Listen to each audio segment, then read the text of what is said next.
I knew that going in, and like being part of Bridge was a really good experience because I got to get paired up with a mentor and a few other students that were first generation and also going into their first year of college. For being a Bridge Scholar, it's a really cool opportunity because it's a very big commitment taking that first summer right after graduating, and before going into college, it kind of feels like jumping off the deep end. But it's really cool because you get to kind of just experience campus on your own and only a few people that are also doing summer classes. So it felt really good being a Bridge Scholar.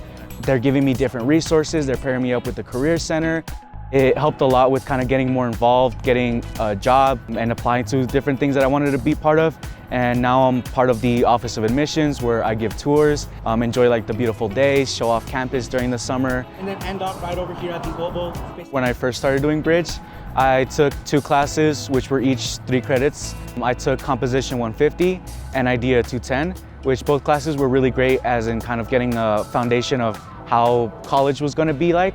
And both of them kind of fit into my curriculum, so it was really good to get a head start on those classes.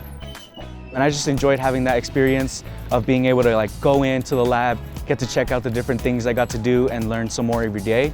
My JTC class was online, so it was really cool having both of that aspect of like in-person classes and then online classes.